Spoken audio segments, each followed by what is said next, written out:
All right, so get this. Imagine you're at your favorite restaurant celebrating your birthday. Everything seems normal. You're taking photos.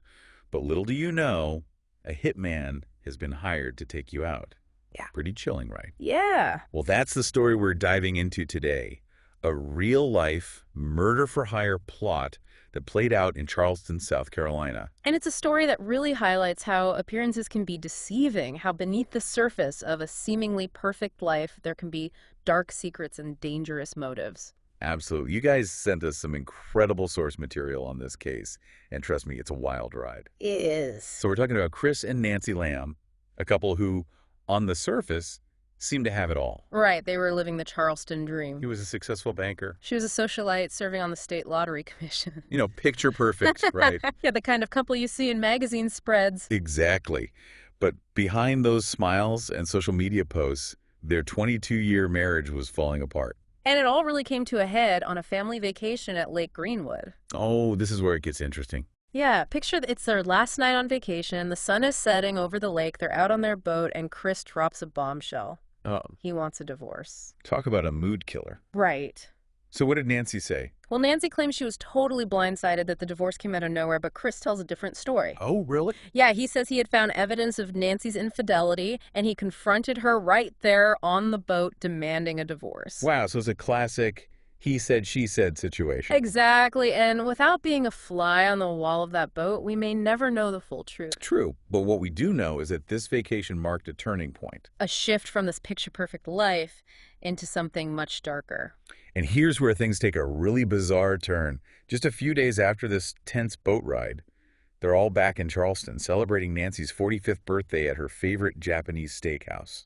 Trying to keep up appearances. Yeah, and they even take this happy family photo, all smiles. Chris is practically sitting in Nancy's lap. It's almost eerie looking at that photo now, knowing what we know. Right. It's a chilling reminder that appearances can be deceiving. That behind those forced smiles and staged photos, there's often a very different story playing out. And in this case, that hidden story is about to take a violent and unexpected turn. It is. So this is where we introduce Aaron Wilkinson. Our small-time crook with a heroin habit. He's a man who's made his fair share of bad choices, but he's about to stumble into a situation that will force him to confront his own demons and make a life or death decision. And it all starts with a seemingly routine traffic stop in a rough part of Charleston. Okay, set the scene for us. So it's late at night. Officer Daniel Wilson is patrolling the streets, and he notices a silver Volkswagen parked suspiciously in an intersection. Okay. As he approaches the car, a man leans in the passenger window, sees the officer, and bolts. Oh, that's suspicious. Right. Then the driver, Aaron Wilkinson, takes off too, leading Officer Wilson on a short chase before finally pulling over. So Wilkinson is probably freaking out at this point. Yeah! Oh, absolutely. He's on edge, sweating, fidgeting. He doesn't have a driver's license, admits to being a convicted felon, and the rental car isn't even in his name. Red flags everywhere. Everywhere. So Officer Wilson, sensing something, is definitely off, calls for backup and starts searching the car. Smart move. And that's when he finds it, a box of .32 caliber ammunition under the driver's seat. Uh-oh. Wilkinson claims the gun is back at the hotel, but a further search reveals a loaded .32 caliber revolver hidden under the steering column. So at this point, he's in serious trouble. Yeah, he's facing multiple charges and the walls are closing in. So what does he do? Sitting in the back of that police cruiser, desperation sets in. Wilkinson knows he needs to do something drastic to change his fate, so he decides to gamble. What kind of gamble? He tells Officer Wilson a wild story, a story about a murder-for-hire plot. Oh, this is getting good. A story that will send shockwaves through Charleston and put the Lambs' seemingly perfect life under a microscope. I bet Officer Wilson has heard his share of tall tales from criminals trying to get out of trouble. Oh, absolutely. But there's something about Wilkinson's story, the level of detail, the desperation in his voice, that makes him think twice. So he decides to investigate further. He decides to call in the detectives. Okay, so Wilkinson's taken to the police station where he starts to unravel this tangled web of deceit, desperation, and violence. He's clearly going through heroin withdrawal too, Yeah. Pacing, scratching, doubling over in pain. But he keeps talking. He keeps talking, revealing a plan that's far more sinister than anyone could have imagined. Lay it on us. So he tells them it all started a week earlier in Louisville, Kentucky. Okay. He was lured into a road trip with an old prison buddy, Sam Yenawine, a known killer with a hair-trigger temper. Sounds like a bad idea already. Right. What began as a supposed drug run to Nashville quickly morphed into this dark and dangerous journey to Charleston. And Wilkinson's just along for the ride. Well, he claims that Yenawine admitted he was hired to kill someone and offered Wilkinson $2,500 just to come along. So he's like the accomplice. Exactly. He says he initially wanted no part in this murder plot, I can imagine. but the lure of easy money and his fear of Yenawine, who had a reputation for violence, kept him from backing out. It's a decision that's going to come back to haunt him. Oh yeah, a decision that puts him right in the center of this conspiracy that stretches from the back alleys of Louisville to the manicured lawns of Charleston. So they arrive in Charleston. They meet up with Yenawine's mysterious contact, a woman driving a white Durango SUV. Ooh, mysterious. Right. She checks them into a cheap motel and hands Yenawine a hit packet with everything they need to carry out the murder. Like what? Google Maps, images, photos of the house, even a cut-up family photo taken at a restaurant. Hold on a second. Remember that seemingly happy birthday dinner photo we talked about? The one with Chris and Nancy all smiles? Yeah. You're telling me that was the Lames? That's right. And the photo in the hit packet was a piece of that same picture. Wow, talk about a chilling realization. Right.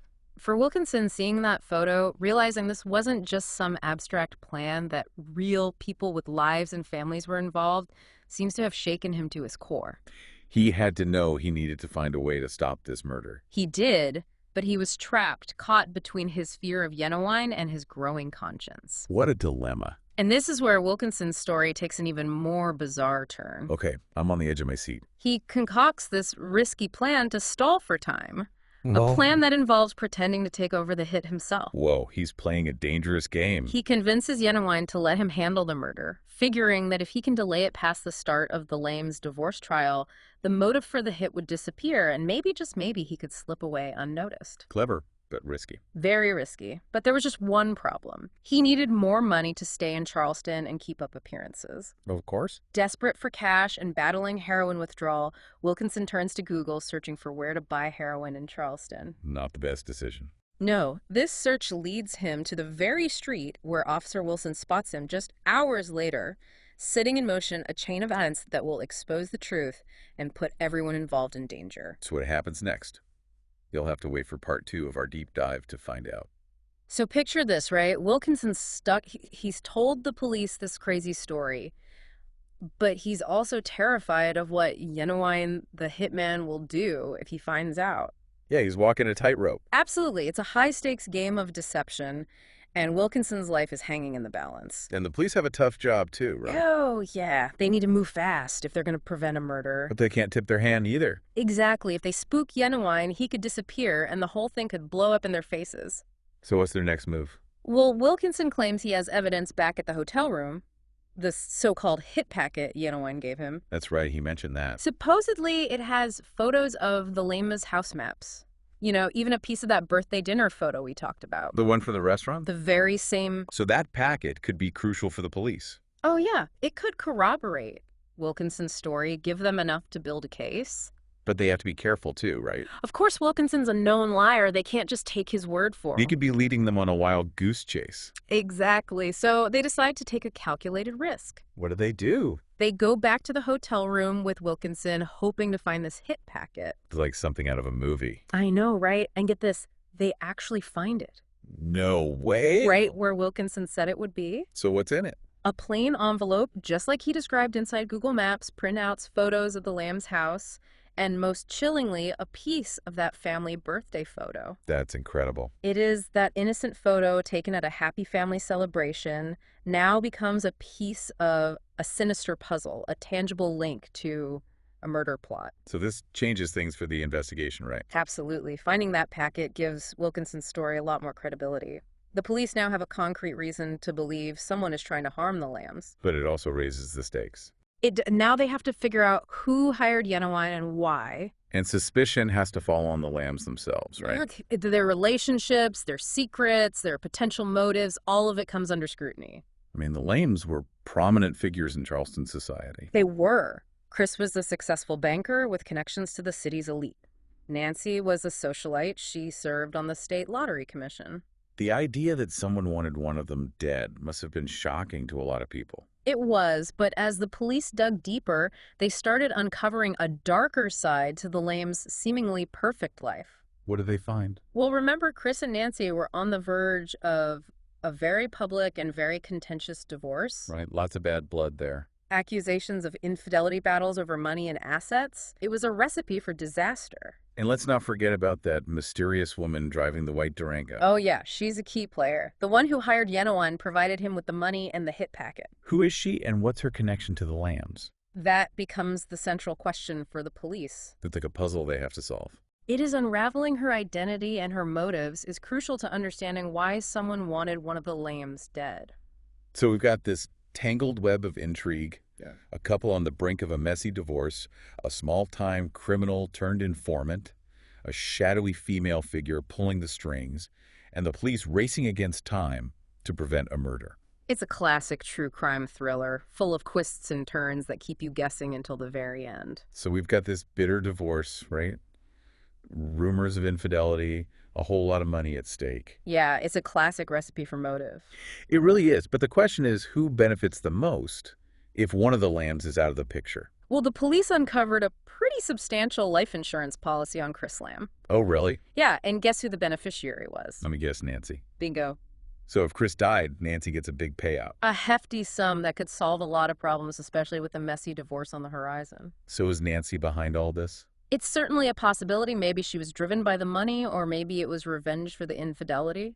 I mean, it's a plausible theory, right? It is, and the police definitely considered it. But let's not forget about the woman in the white Durango. Right, she's the one who actually hired the hitman. Figuring out who she is and why she did it is crucial to this whole thing. Absolutely. And this is where the investigation takes a crazy turn, a twist no one saw coming. Oh, yeah. The police did some amazing detective work, tracing phone records, financial transactions. They even combed through hours of surveillance footage. Real CSI stuff. And they finally uncovered the identity of the woman in the white Durango. And who was it? It was Chris Lamb's own mother. Wow, talk about a family drama. I know, right? It went from a messy divorce to a Greek tragedy in the blink of an eye. So the question is, why would a mother try to have her son's wife killed? That's what I want to know. Well, from what the police gathered, Chris's mother was fiercely protective of her son. I see. She believed Nancy was the root of all their problems, a gold digger who had tricked Chris and ruined his life. The divorce was the ultimate betrayal in her eyes. So she decided to take matters into her own hands. She did. Instead of trying to help her son through the divorce, she decided to eliminate the problem entirely. But why go to such extremes? Why hire a hitman? It seems she was worried about the financial fallout of the divorce and the damage it could do to Chris's reputation. In her mind, getting rid of Nancy was the only way to protect her son. That's right. She thought she was doing what was best for him, even if it meant crossing a line.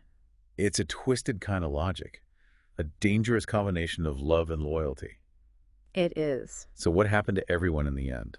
Well, the details are a little fuzzy. You know, there were sealed records, legal maneuvering, conflicting accounts. Sounds like there's a whole other story there. Definitely. But here's what we do know. Charges were brought against Chris's mother for her role in the murder-for-hire plot. But what about the punishment? The full extent of her sentence remains a secret. Wow, so some mysteries remain. They do. And what about Aaron Wilkinson, our accidental hero? Right. He walked into this whole mess as a desperate drug addict, but he ended up preventing a tragedy. Did he face any charges? It seems like the authorities recognized his situation. He was caught between a rock and a hard place. He was scared of the hitman, but he also wanted to do the right thing. Exactly. His testimony and the evidence he provided were crucial to the case. It's a good reminder that even people who have made mistakes can redeem themselves. Absolutely. This whole story, from the lamb's seemingly perfect life to the shocking murder plot, is a real testament to the complexities of human nature. It is. It shows the lengths we go to for the people we love, even if it means making terrible choices. It really makes you think about how well we know the people around us. It does, and what secrets they might be hiding. This has been a wild, deep dive full of twists and turns that I definitely didn't see coming. Me neither. We've explored the motives, the betrayals, the choices that led to this crazy situation, and it's left us with more questions than answers. It always does. We want to hear what you guys think, what surprised you the most. What does this story say about family ambition, the price of secrets? Yeah, share your thoughts with us. You can find us on social media, and don't forget to subscribe for more deep dives into the most intriguing stories out there. We'll be back with another one soon. Until next time, stay curious, stay informed, and remember, sometimes truth is stranger than fiction.